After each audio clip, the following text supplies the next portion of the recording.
영화 이야기는 좀 이따 하고요. 최근에 이제 대통령이 직접 3번이나 국민들을 향해서 담아냈지 않습니까? 여기 말들이 많습니다. 선생님은 어떻게 보셨어요? 글쎄요, 연쇄 방화범이 아닌 연쇄 담화범이라는 말이 있더라고. 근데 정말 3차에 걸친 담화가 정말 연쇄 담화범 수준이죠. 그래서 국민들이 상당히 뭔가 우리 대통령께서 품위가 있고 그래도 우아한 분으로 생각을 오랫동안 그렇게 믿어왔습니다. 예. 했던 사람들도 요즘은 좀 정신질환이 있으신 분이 아닌가라고 다들 그런 정도로 이걸 사태를 심각하게 보고 있고 그 말은 지금 뭐냐면은 당신 스스로 문제를 정확하게 파악할 능력이 없고 예. 그리고 모든 담화가 그분 자신이 쓴 것이라고 믿는 사람은 아무도 없고 예. 그러니까 결국 그 담화, 세 차례의 담화라는 것은 아직도 그를 둘러싸고 있는 청와대의 수준을 반영하는 거죠. 근데 거기에 가장 국민들이 분노하는 것은 우리나라는 어떻게든 유교 국가예요. 유교 국가라고. 이 조선 왕조로부터 이 유교 국가라는 거는 이 치자의 도덕성이 가장 중요한 거란 말이에요. 통치자의 도덕성이. 근데 도덕적으로 정말 가슴을 열고 자기가 잘못했다고 하는 것을 시인하는 자세가 0.000000001%도 없으니까 거기에서 국민들은 아주 분노를 느끼는 것이고 그리고 과거에는 그러한 박 대통령의 태도에 대해서 이제 국민들은 지금 아까도 김성태 의원님이 여러 가지 말씀을 하신 것 같은데 그런 모든 걸 떠나서 국민들은 당신이 앉은 자리에서 해서는 아니 될 일을 너무도 많이 했기 때문에 거기에 대한 도덕적 책임을 지고 당장 내려와라. 네, 그렇게 요구하고 있죠. 그게 아주 단순한 요구예요. 국민들의 요구는. 그러니까 그 요구에 응하면 되는 건데 그걸 안 해가지고는 국민들의 마음을 달랠거나 대통령으로서 민의에 보답한다고 하는 하등의 지금 의사 표시가 없는 겁니다. 그러니까 이런 상황에서 과거에는 우리가 이제 5.18을 거치면서 비로소 민주 이 항쟁이라는 게 시작됐는데 80년 6월 항쟁. 그래가지고 80년대 6월 항쟁 때만 해도 우리의 투쟁 목표가 단순했어요. 왜냐면은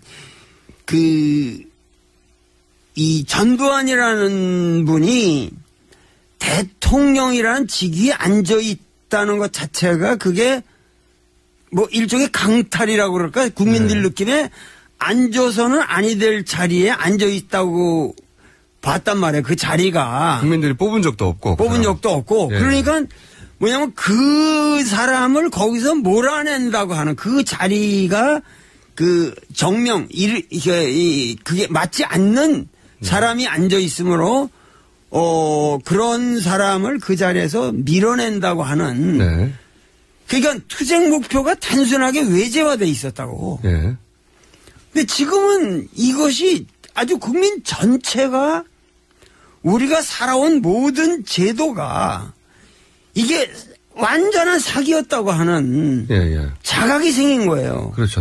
속았다 한마디로 말해서. 그렇고 과거와 전두환 때와는 달리 박근혜는 그래도 우리나라 헌정 질서를 통해서 국민 다수가 뽑았다. 그래서 그 자리에다가 일단 우리는 정당성을 부여해줬다. 처음엔. 처음에. 근데 그거를 배반했다 할 때 그 배반은 그 인간에 대한 배신감일 뿐만 아니라 자기 국민들 개개인들이 전부가 스스로에 대한 배신감을 느끼고 있는 거예요. 지금. 내가 무슨 짓을 했는가. 그렇죠. 그러니까 이것은 그 인류 역사상 불란서 혁명도 이런 식으로 진행된 건 아니거든요. 미국의 민주혁명도 이런 식으로 진행된 건 아니에요. 어떤 차이가 있는 거죠? 전부 외제화되어 있는 미국의 독립선언이라는 거는 영국 놈들이 부당하게 밖에서 우리를 찍어 누르니까 그거 걷어내고 우리가 스스로 자립하겠다 이런 얘기 아니야. 그러니까 영국 놈들이요. 예, 이거 전부가 외제화되어 있었어요. 싸울 대상이 밖에 있었던 거죠. 밖에 있었죠. 근데 전 국민이 거의 100% 스스로와 투쟁을 해가면서 이 어려운 게임을 해나가고 있는 것은 인류 사상 유례가 없다. 과거에는 우리 뜻과 상관없는 사람들이 거기에 앉아 있었고, 혹은 뭐 영국, 미국 그 당시 식민지인들에게 보기에는 영국 놈들이 싸울 대상이었고, 전두환 대통령은 우리가 뽑지 않은 사람이었는데 이번에는 우리 손으로 뽑았는데 우리가 속았고 당했고 내가 무슨 짓을 했는가, 여기에서 이게 큰 차이가 있다는 거죠. 그러니까는 뭐냐면 지금 우리가 진행하고 있는 혁명이라고 하는 것은 사실은 의식의 혁명인 동시에 아주 제도의 혁명이죠. 그래서 국민들 스스로가 이제는 정말 새로운 세상을 만들어야겠다 하는 갈망이 있는 겁니다. 그래서 여태까지 이승만으로부터 쭉 내려오는, 사실 해방 후 우리나라 이 정치사라는 게 해방 전이라는 것은 일제 식민지였기 때문에 우리가 주권을 상실한 상태였잖아요. 그러니까 거기서 우리가 정치사를 논할 수는 없고, 우리가 우리 스스로의 독립국가로서의 정치사를 가진 이래로 기본적으로는 이승만이라고 하는 사람은 우리가 스스로 뽑은 사람이 아니란 말이야, 그것도. 그건 미 군정하에서 자기들이 꼭두각시 같은 사람을 갖다 심은 거거든요, 일제로. 미국서 나 이승만이요 이러면서 들어왔으니까.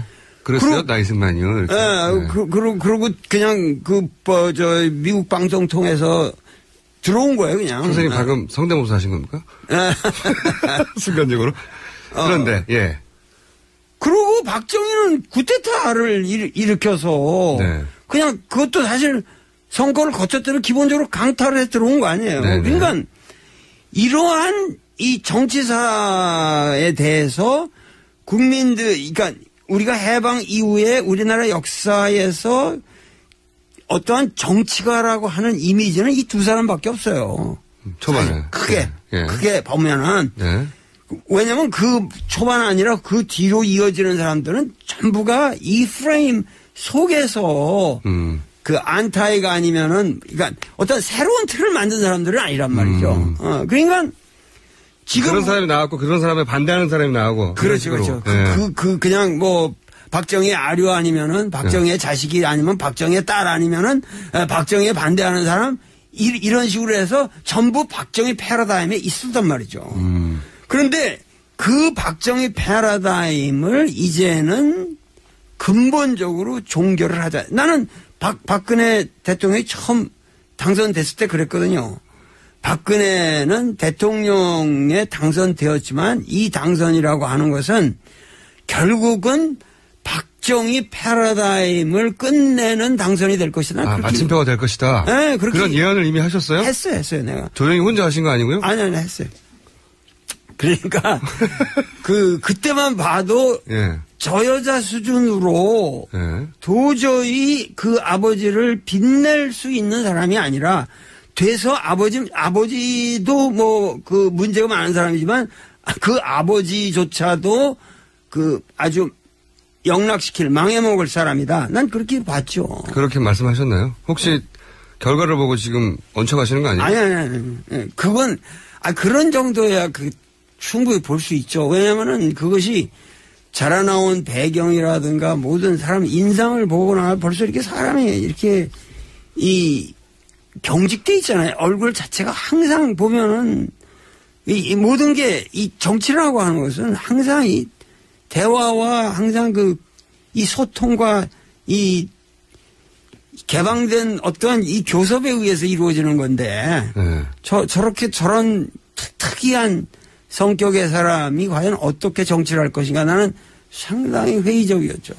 그러면 지금 대충 말씀하셨는데 우리 역사에서 박근혜 대통령이 지금 이렇게 국민들의 요구에서 점점 코너에 몰리고 결국은 어떤 방식으로든 이제 물러나게 될 것 같은데 그거를 정치권에서는 지금 막 뭐 여러 가지 논의를 하고 있는 와중이고 탄핵이다 아니면 뭐 협상을 하자 아니면 뭐 4월 어쩌고 저쩌고 등등등 절차와 기술적인 방법을 얘기하고 있지만 여하간 이렇게 해서 한 시대가 끝나는 건 우리 현대사에서 보면 박정희 패러다임의 마침표가 되는 겁니다. 정말이다. 그런데 문제는 지금 우리 국민들이 생각하기에 소위 새누리당 의원들이 갈라졌죠. 친박 비박 현재 친박 비박 갈라져 있는 이 상황이 내가 보기에는 이번 담화도 비박 계열을 분열시키기 위한 어떠한 꼼수라는 그 얘기가 있지만은 결과적으로 지금 뭐냐면은 국회의원이라는 건 자기 지역구에서도 민의를 반영해야 되는 사람들 아닙니까? 그렇죠. 그러면은 지금 민의라고 하는 것은 당장 하야예요. 당장 하야죠. 그러면 더 이상 보고 싶지 않은 거죠. 더 이상 보고 싶지 않은 거죠. 가짜라고 이미 판단했기 때문에. 그러니까 4월 운운할 게 아니라 나는 12월 초래도 하야를 시켜야 돼요. 빨리 하야시키면 우리나라 사람들 모든 게 빨리빨리 진행하는 건 문제가 없어요. 그러니까 빨리 하야시키고 60일 내라고 하는 이 헌정적이가 있으니까 지금 이 상태에서 개헌인이 이런 꼼수를 노리는 건 지금 이 상황에서 개헌을 논하는 모든 얘기는 그거는 반역사적이고 반민중적인 발언이라고. 개헌을 논하는 자체가. 그렇죠. 지금은 국민들은 그 개헌이 뭔지도 모르고 개헌이라는 거 얘기하면 모든 게 흐려지고 모든 게 불분명해집니다. 그렇기 때문에 개헌을 논해서는 여야 누구를 막론하고 지금 국민들이 아셔야 할 건 개헌 얘기하는 사람들 전부 이상한 사람들이에요. 선생님 그러니까 흥분하기 시작하시는데 지금 보니까. 아니 그게 말이 안 돼. 지금 이 시점이라고 하는 건 우리가 개헌을 논할 시점이 아니라 어떻게 하면 모든 사람들이 일치 단결해서 이 범죄자들을 처단하느냐. 이거를 하루속히 시급한 문제고 이것이 끌면 끌수록 우리 국민의 도덕성이 이상해진다고. 왜 국민들은 정당한 도덕적인 요구를 하고 있는데 거기에 대해서 정치권이 신속하게 대응을 해야지. 그러니까 여권에 있는 사람들도 민의를 대변하는 국회의원이라고 한다면 무조건 12월 2일 날이고 뭐고 빨리빨리 해서 일단 대다수의 의원이 이 탄핵을 가결했다. 막 이렇게 단순하게 끝내주기를 국민들은 지금 원하는 거예요. 조건부 이런 거 다 필요 없고. 조건부면 그런 거 필요 없어요 지금. 그런 거 해봐야 질서 있는 퇴진이라고 하는 말 자체가 원래 대통령이 확실하게 며칠 날 물러나겠다고 하는 것을 전제로 한 얘기였다고. 근데 이 사람은 지금 퇴진할 의사가 아무것도 없습니다. 그것도 0.000001도 없는 거예요, 지금. 선생님 보시기에. 없는 거예요. 그러니까 지금 뭔가 이런 스테이트먼트를 담화를 만든 사람들이 요런 꼼수로 나가면은 우리가 시간을 벌 수 있으니까 그러면서 개헌 논의도 집어넣고 뭐 하면서 하면 여기 분열도 생기고 이러다가 또 이 지저분해지는 꼴을 보면 국민들에게 염증도 생기고 이러다 보면은 우리가 또 살아날 길이 생깁니다. 그러니까 지금 대의가 없는 거예요, 도대체. 대의. 우리가 원하는 거는 개인적인 살아날 지금 방도를 얘기하는 것이 아니라 국민이 바라는 대의. 천심이라고 하는 건 민심이 천심인데 그게 하늘의 명령인데 지금 빨리 하루속히 분노하는 것은 우리나라는 어떻게든 유교 국가예요. 유교 국가라고. 이 조선 왕조로부터 이 유교 국가라는 거는 이 치자의 도덕성이 가장 중요한 거란 말이에요. 통치자의 도덕성이. 근데 도덕적으로 정말 그 가슴을 열고 자기가 잘못했다고 하는 것을 시인하는 자세가 0.000000001%도 없으니까 거기에서 국민들은 아주 분노를 느끼는 것이고, 그리고 그 과거에는 그러한 박 대통령의 태도에 대해서 이제 국민들은 지금 뭐 아까도 김성태 의원님이 여러 가지 말씀을 하신 것 같은데 그런 모든 걸 떠나서 국민들은 당신이 그 앉은 자리에서 해서는 아니 될 일을 너무도 많이 했기 때문에 거기에 대한 도덕적 책임을 지고 당장 내려와라. 네, 그렇게 요구하고 있죠. 그게 아주 단순한 요구예요. 국민들의 요구는. 그러니까 그 요구에 응하면 될 해나가고 있는 것은 인류 사상 유례가 없다. 과거에는 우리 뜻과 상관없는 사람들이 거기에 앉아 있었고, 혹은 뭐 영국, 미국 그 당시 식민지인들에게 보기에는 영국 놈들이 싸울 대상이었고, 전두환 대통령은 우리가 뽑지 않은 사람이었는데 이번에는 우리 손으로 뽑았는데 우리가 속았고 당했고 내가 무슨 짓을 했는가, 여기에서 이게 큰 차이가 있다는 거죠. 그러니까는 뭐냐면 지금 우리가 진행하고 있는 혁명이라고 하는 것은 사실은 의식의 혁명인 동시에 아주 제도의 혁명이죠. 그래서 국민들 스스로가 이제는 정말 새로운 세상을 만들어야겠다 하는 갈망이 있는 겁니다. 그래서 여태까지 이승만으로부터 쭉 내려오는, 사실 해방 후 우리나라 이 정치사라는 게 해방 전이라는 것은 일제 식민지였기 때문에 우리가 주권을 상실한 상태였잖아요. 그러니까 거기서 우리가 정치사를 논할 수는 없고, 우리가 우리 스스로의 독립국가로서의 정치사를 가진 이래로 기본적으로는 이승만이라고 하는 사람은 우리가 스스로 뽑은 사람이 아니란 말이야, 그것도. 되는 건데, 그걸 안 해가지고는 국민들의 마음을 달랠거나 그 대통령으로서 민의에 보답한다고 하는 하등의 지금 의사 표시가 없는 겁니다. 그러니까 이런 상황에서 그 과거에는 우리가 이제 5.18을 거치면서 비로소 민주 이 항쟁이라는 게 시작됐는데 80년 6월 항쟁. 네, 그래가지고 그 80년대 6월 항쟁 때만 해도 우리의 투쟁 목표가 단순했어요. 왜냐면은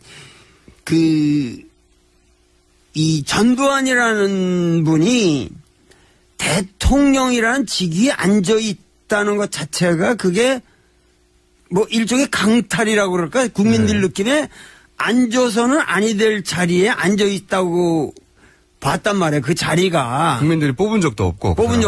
그러니까 뭐냐면 그 사람을 거기서 몰아낸다고 하는 그 자리가 그 정명, 그게 맞지 않는 사람이 앉아 있으므로 그런 사람을 그 자리에서 밀어낸다고 하는. 그러니까 투쟁 목표가 단순하게 외제화돼 있었다고. 근데 지금은 영화 이야기는 좀 이따 하고요. 최근에 이제 대통령이 직접 3번이나 국민들을 향해서 담아냈지 않습니까? 여기 말들이 많습니다. 선생님은 어떻게 보셨어요?